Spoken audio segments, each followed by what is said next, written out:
39ኛው የአፍሪካ ህብረት የመሪዎች ጉባኤ ባለፉት ቅዳሜና እሁድ በስኬት መጠናቀቁ ይታወቃል። የኢትዮጵያን አቅም ለዓለም ለማሳየትም ያገዘ እንደሆነ ተደጋግሞ ተነስቷል። ይህንንም ሀሳብ ያጠናከሩት ደግሞ የውጭ ጉዳይ ሚኒስትሩ ዶክተር ጌዲዮን ጢሞቴዎስ ናቸው። ይህንን ያሉት 39ኛው የአፍሪካ ህብረት የመሪዎች ጉባኤ በተሳካ ሁኔታ እንዲጠናቀቅ አስተዋጽኦ ላደረጉ ተቋማት እውቅና እየተሰጠ በሚገኝበት መርሃ ግብር ላይ ነው። ጉባኤው በአማረና በሰላማዊ መንገድ ይጠናቀቅ ዘንድ የበርካታ ተቋማት ጥምረት ትልቅ ሚና እንደነበረው አንስተዋል። በዚህ ጉዳይ ላይ ተጨማሪ መረጃ ልታደርሰን ባልደረባችን ሄብሮን ዋልታው በቀጥታ መስመር ላይ ትገኛለች። ሄብሮን እንዴት አምሽተሻል? ያሻቸው መረጃዎች መቀጠል ይቻላል?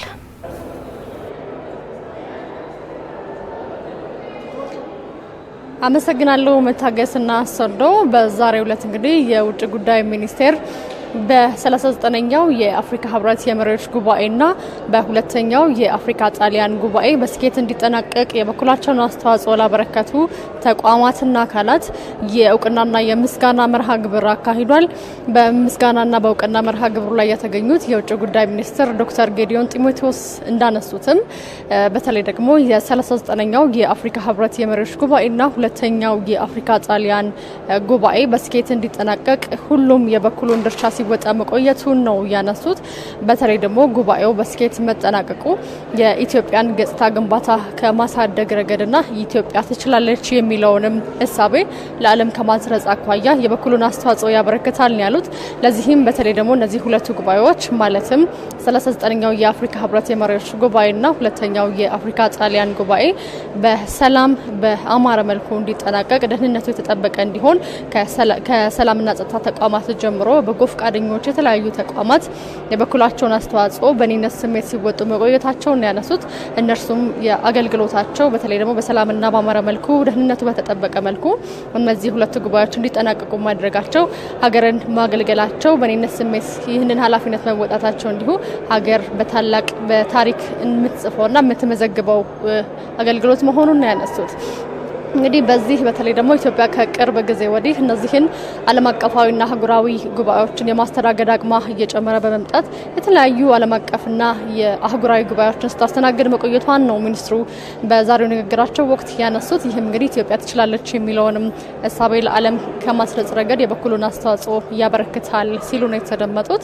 ከዚህ ባለፈ እንግዲህ በተለይ ደግሞ መዲናችን አዲስ አበባ በማስዋብና የዓለም አቀፍ ደረጃውን የጠበቀች እንድትሆን በማድረግ እነዚህን መሰል ጉባኤዎች እንደ 39ኛው የአፍሪካ ህብረት የመሪዎች ጉባኤና ሁለተኛው የአፍሪካ ጣሊያን ጉባኤን በስኬት ማጠናቀቋ በእነዚህ ጉባኤዎች ላይ ደግሞ የተለያዩ መሪዎች በርካታ ተሳታፊዎች የሚገኙበት እንደመሆኑ መጠን አዲስ አበባ ኢትዮጵያ በምን አይነት ደረጃ ላይ እንደምትገኝ ለዓለም ለማሳየት እድል የፈጠረ ነው የተባለው።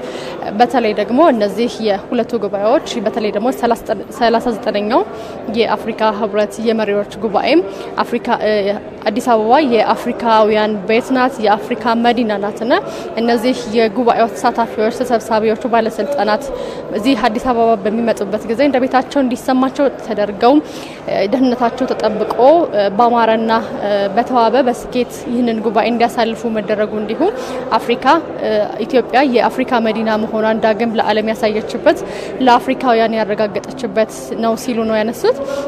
ይህ ጉባኤም እንግዲህ በስኬት እንዲጠናቀቅ ከጸጥታ ተቋማት ጀምሮ ከበጎ ፈቃደኞች የተለያዩ ተቋማት እንዲሁ ያበረከቱት አስተዋጽኦ የማይናቅ ሚና ያለው መሆኑን ያነሱት።